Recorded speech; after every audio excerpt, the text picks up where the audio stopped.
Okey, kita teruskan kepada keperluan nutrien oleh tumbuhan. Jadi sebenarnya tumbuhan juga memerlukan nutrien, bukan manusia sahaja. Apa-apa sahaja benda hidup, dia perlukan makanan. Dia perlu bergerak, dia perlu membiak. Itu benda hidup. Itu tanda benda hidup. Samalah juga dengan tumbuhan ni. Tumbuhan pun dia benda hidup juga. Cuma dia hanya tidak bergerak, dia tak akar, dia tak boleh bergerak macam manusia lah kan. Dan dia tumbuhan juga perlukan nutrien. Okey, jadi kita tengok satu persatu nutrien yang diperlukan oleh tumbuhan. Okey. Jadi apa tujuan tumbuhan ni dia perlukan nutrien? Sebenarnya untuk pertumbuhan, perkembangan dan juga pembiakan. Nutrien yang diperlukan oleh tumbuhan dapat dikelaskan kepada dua kumpulan. Ada dua kumpulan. Satu kita panggil makronutrien, satu lagi kita panggil mikronutrien. Okey, makronutrien maksudnya kita perlukan dia dalam jumlah yang banyak. Makro ni maksudnya besar ataupun banyak. Kan? Jadi sudah tentulah makronutrien ni maksudnya nutrien diperlukan dalam jumlah yang banyak. Okey, apa dia? Nitrogen, magnesium, oksigen, fosforus, kalsium, karbon, kalium, sulfur dengan hidrogen. Ini yang diperlukan oleh tumbuhan dalam jumlah yang banyak. Okey, dia yang kedua pula adalah mikronutrien. Mikro ni maksudnya kecil ataupun tak banyaklah, sedikit. Kan? Jadi mikronutrien maksudnya nutrien yang diperlukan dalam jumlah yang kecil. Okey, maksudnya jadi kamu tengok contoh-contohnya apa dia? Boron, molybdenum, ferrum, mangan, kuprum dan zinc. Okey. Dia kena pergi satu persatu. Apakah fungsi makronutrien yang diperlukan yang secara banyak tadi? Kan? Kita kena tahu fungsi dia satu persatu. Okey. Kalau nitrogen ni, dia sebenarnya penting untuk mensintesis protein, klorofil, enzim dengan asid nukleik pada tumbuhan tersebut. Jadi dia juga untuk membantu pertumbuhan dahan dan daun. Dan juga nitrogen ni diperlukan untuk meningkatkan pengeluaran buah dan biji benih. Okey, itu maksudnya pentinglah nitrogen ni untuk pertumbuhan atau perkembangan tumbuhan itu.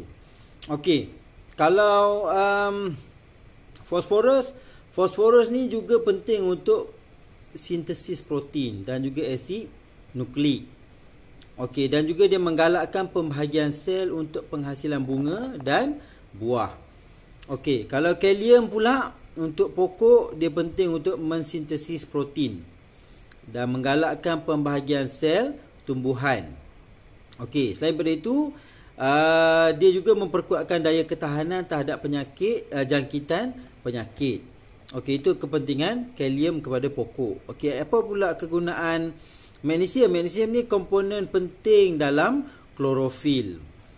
Kalsium, dia akan mensintesis gentian gelendung semasa pembahagian sel dan juga membantu pertumbuhan meristem, hujung pucuk dan akar.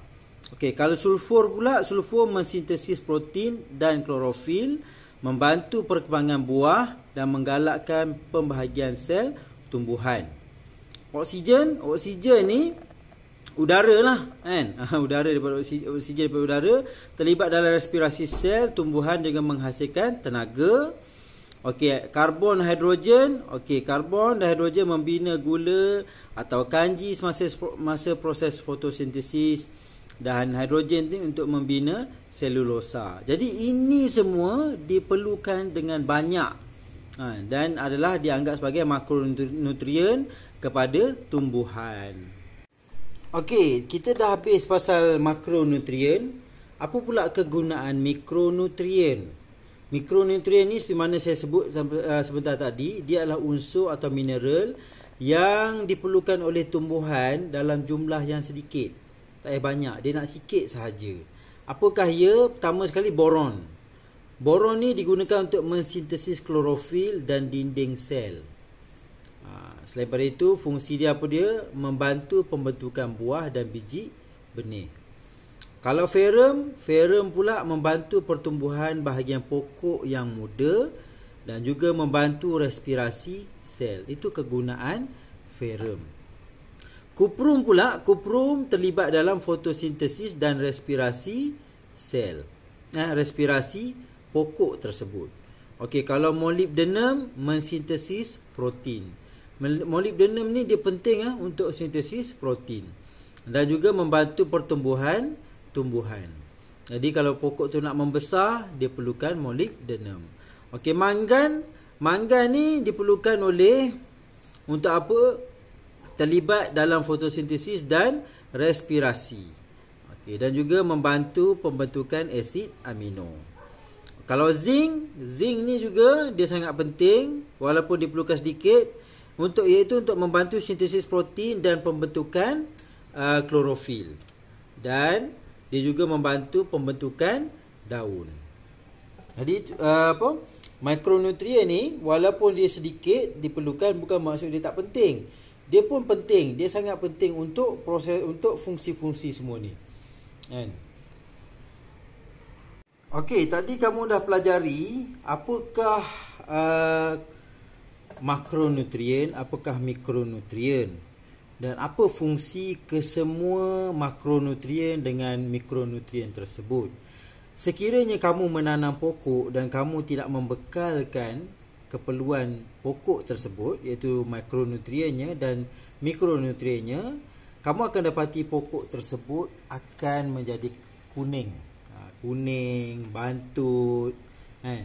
Jadi seterusnya kita nak tengok kesan kekurangan nitrogen, fosforus dan kalium.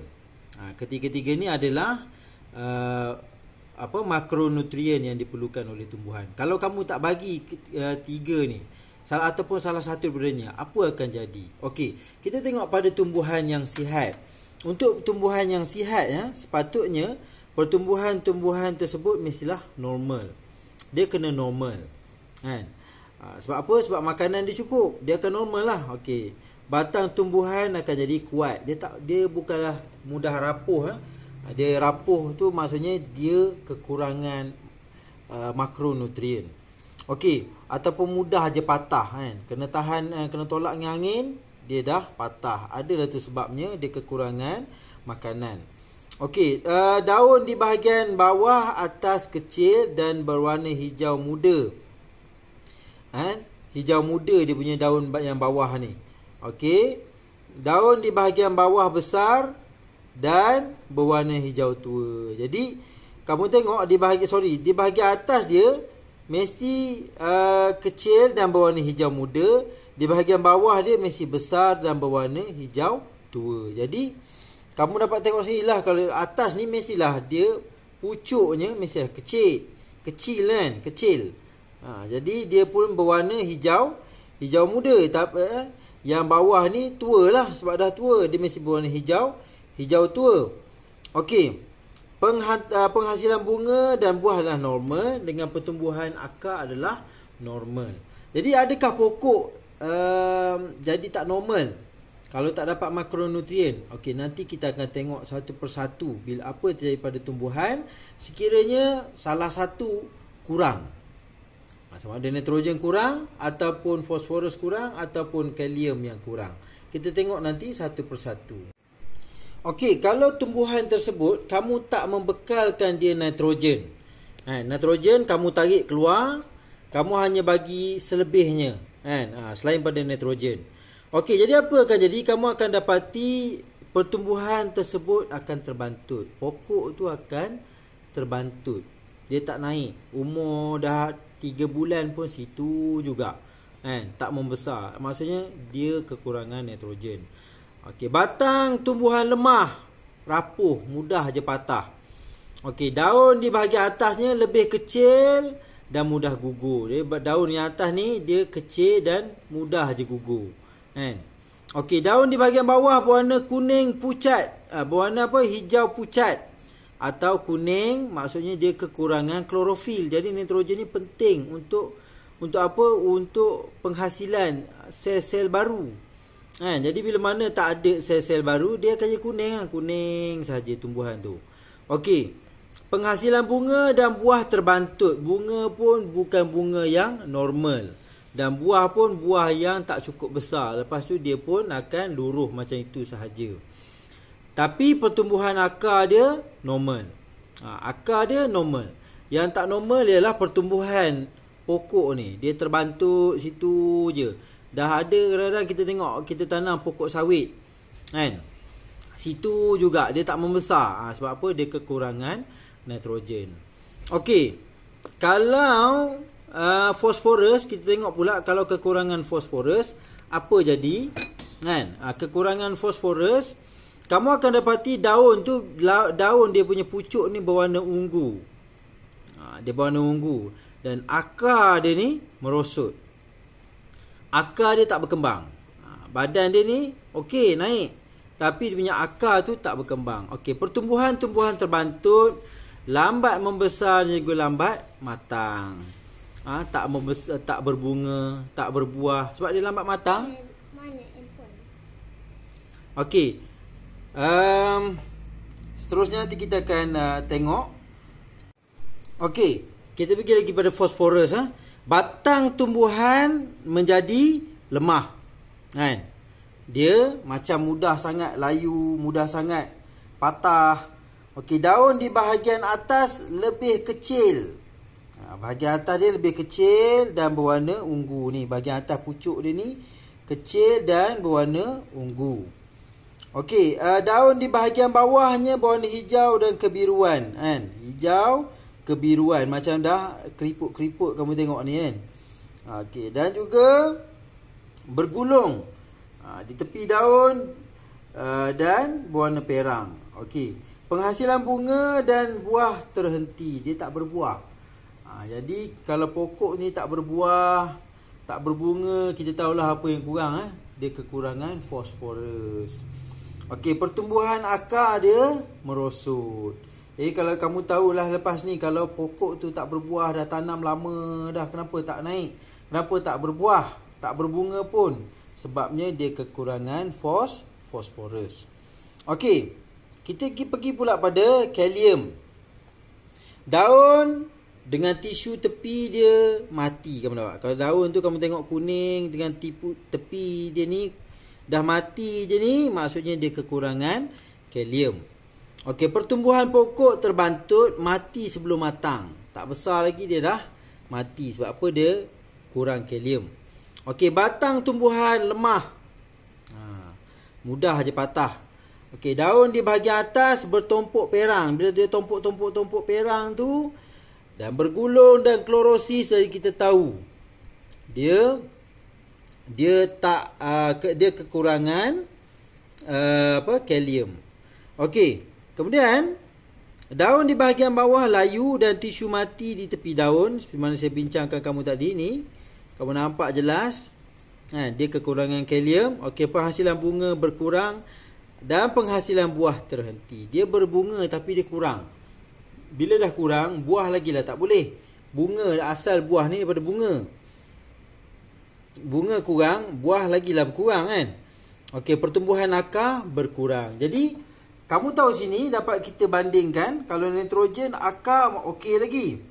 Tapi kalau fosforus dan kalium, kamu akan dapati bahawa akar dia akan terbantut.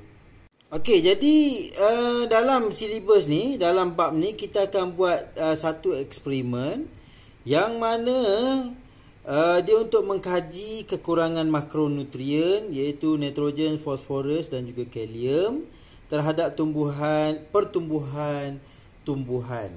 Macam ulang-ulang saya cakap tumbuhan pokok lah, pertumbuhan pokok. Jadi apakah kita nak tengok apakah kesan kekurangan makronutrien, nitrogen, fosforus dengan kalium terhadap pertumbuhan pokok. Okey, kekurangan makronutrien iaitu ketiga-tiga ni merencatkan pertumbuhan pokok. Apa dia yang kita manipulasikan? Kita manipulasikan jenis larutan. Ada larutan kita letak tak letak nitrogen kita tarik. Tapi semua ada. Ada lautan fosforus kita tarik keluar. Yang lain semua ada. Dan yang seterusnya kita letakkan kalium tapi lain semua ada. Sebab itulah maksud kita tukar-tukarkan dia. Itu yang dimaksudkan dengan dimanipulasikan. Okey, yang bergerak balas apa dia? Kan saya cakap pada kamu itu kan? Terhadap, selepas terhadap tu dia. Pertumbuhan-tumbuhan itulah dia punya yang bergerak balas. Kalau dimanipulasikan, saya kata apa dulu? Selepas perkataan kesan. Ni kesan. Tengok kekurangan makronutrien. Ni. Inilah dia punya yang dah dimanipulasikan dia. Maksudnya kita nak kita akan uji makronutrien dia ni. Yang itu yang kita tukar-tukar kan. Itu dimanipulasi. Dan juga yang kita malarkan apa dia? Kena sama lah, semua ada. Kena semua ada. Yang ni ada, semua ada. Apa dia? Kenalah biji benih yang sama. Satu kamu letak jagung. Ini kamu letak biji kopi. Ini biji biji limau. Tak sama. Jadi pertumbuhannya sudah tentulah berbeza. Kamu kena adil. Yang dimalar ni maksudnya semua kena ada. Biji jagung. Apa lagi? Air kena ada. Cahaya matahari kena ada. Biar semua kena ada. Okey. Jadi bahan-bahannya sila baca bahan-bahan ni, tengok perhatikan, jangan malas nak baca mengenai eksperimen. Sebab apa? Kamu kena biasakan diri dengan eksperimen. Nak jawab soalan eksperimen nanti tak baca soal eksperimen, kamu tak boleh jawab. Okey. Inilah cara mana kita sediakan radas dan nanti kita akan tengok apa dia punya kesimpulannya dan perbincangannya. So bila mana kita dah ada yang kita kurangkan nitrogen, tak adakan nitrogen, ada yang kita tak adakan fosforus, ada yang kita tidak adakan dekalium, maka kamu akan dapati bahawa kesan terhadap pokok jagung ni akan berbeza-beza lah. Sebab apa? Sebab keperluan dan fungsi makronutrien tersebut adalah berbeza-beza terhadap tumbuhan. Jadi kamu boleh tengoklah berdasarkan berdasarkan nota-nota ini yang telah pun diterang kepada kamu apa yang jadi pada tumbuhan, itulah yang terjadi pada tumbuhan di sini. Bila mana kamu dah tarik dia punya nitrogen, kamu buang fosforus dia yang ni kamu buang dia punya kalium, dia akan memberikan kesan yang berbeza-beza. Sebab apa? Fungsi makronutrien tersebut adalah berbeza-beza pada tumbuhan. Contoh kalau macam nitrogen ni, kalau dia ditarik, akar tumbuhan still okey, boleh, dia akan berkembang. Masih lagi berkembang. Tapi kalau fosforus kamu tarik dia akan jadi terbantut akar dia. Samalah juga dengan kalium. Bila kamu tarik dia punya kalium, kamu tak bagi dia kalium, dia akan terbantut pertumbuhan akarnya. Okey. Kita akan pergi tengok kepada bab seterusnya, subtopik seterusnya, iaitu kitar nitrogen. Kitar nitrogen ni adalah antara subtopik yang paling popular dan penting untuk kamu ketahui. Okey, kitar nitrogen ni ialah kitar semula jadi yang mengitarkan unsur nitrogen antara tumbuhan dengan haiwan dan seterusnya di atmosfera, tanah dan air. Okey, seperti mana kamu tahu nitrogen ni sebenarnya dia ada 78% di udara. Dekat udara kita ni, walaupun kita selalu guna oksigen, karbon dioksida digunakan oleh tumbuhan, tapi sebenarnya yang paling besar sekali adalah komposisi yang paling banyak sekali ialah nitrogen. Nitrogen, bukannya oksigen Di udara kita ni yang paling banyak adalah nitrogen. Jadi apakah kepentingan nitrogen ni? Sebenarnya nitrogen ni sangat penting. Untuk apa? Untuk tumbuhan dan juga kepada manusia juga. Nanti saya akan terangkan satu persatu bagaimana nitrogen ni berkitar daripada udara masuk ke tanah, masuk ke tumbuhan, tumbuhan pergi kepada haiwan, haiwan pergi balik ke udara. Nanti kita akan tengok satu per satu dalam kitar nitrogen. Okey. Dalam keadaan udara yang biasa ni, sebenarnya yang paling banyak adalah nitrogen. Nitrogen sebenarnya dalam udara dia ada 78%. Tapi bagaimana nitrogen ni dipindahkan masuk dalam tanah ni?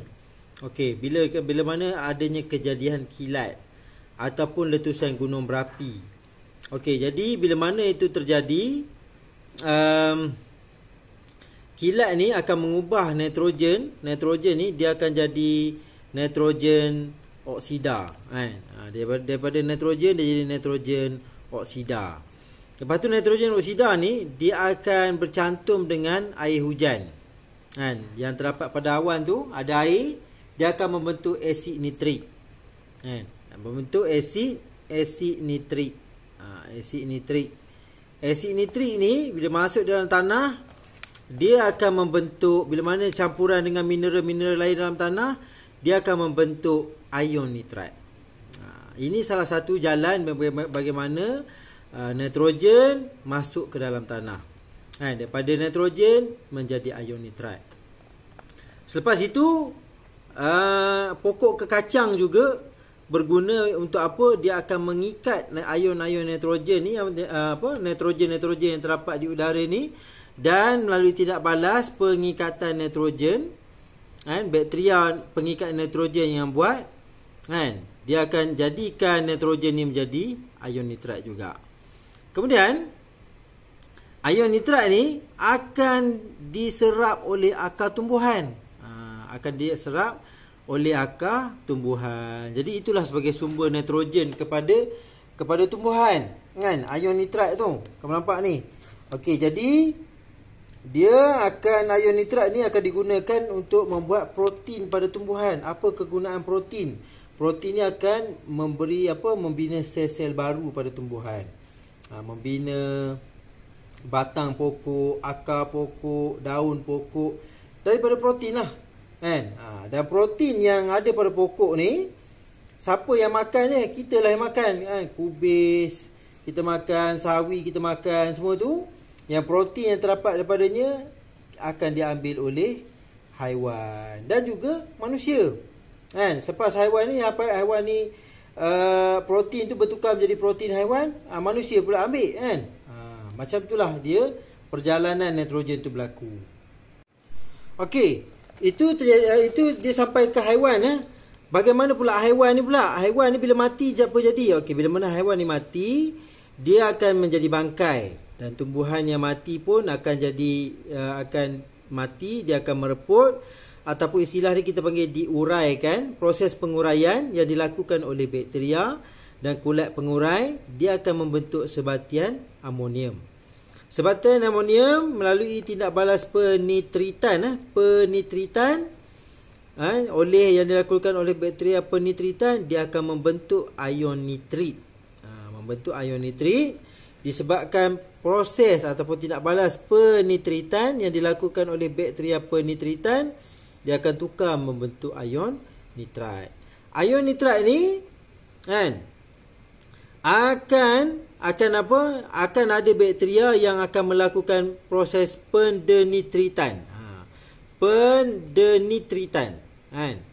Yang dilakukan oleh pendenitritan ni, bakteria juga, dia akan bawa ion ni menjadi nitrogen balik di udara. Jadi di sini kamu akan nampak satu pusingan, kegunaannya, kan, daripada nitrogen membentuk ion nitrat. Ion nitrat diguna oleh tumbuhan. Lepas guna tumbuhan tu dimakan oleh haiwan dimakan oleh manusia. Manusia tu kalau dah mati jadi bangkai, jadi pula sebatian amonium. Lepas tu tukar pula penitritan jadi ion nitrit, tukar lagi penitritan jadi ion nitrat. Ion nitrat ni ditindak balas, kan? Ada tindak balas pendenitritan yang dilakukan oleh bakteria pendenitritan, membawa ion nitrat ni kembali menjadi nitrogen di udara. Jadi macam itulah proses kitaran yang berlaku, kan? Hari-hari, kan? Kenapa manusia pun mati hari-hari, ramai, kan? Kita kira satu dunia punya mati, kan? Semua kembali kepada tanah, kan? Dan membentuk sebatian amonium. Bangkai tu jadi sebatian amonium, kan? Lepas tu tindak balas penitritan jadikan balik ion nitrat. Ion nitrat ditukarkan balik jadi nitrogen. Ataupun ion nitrat tu diambil semula oleh tumbuhan, membentuk protein. Protein tu pula yang daripada tumbuhan tu dimakan pula oleh haiwan. Dia berkitar macam itulah kan. Itu yang dikatakan dengan kitar nitrogen. Okey.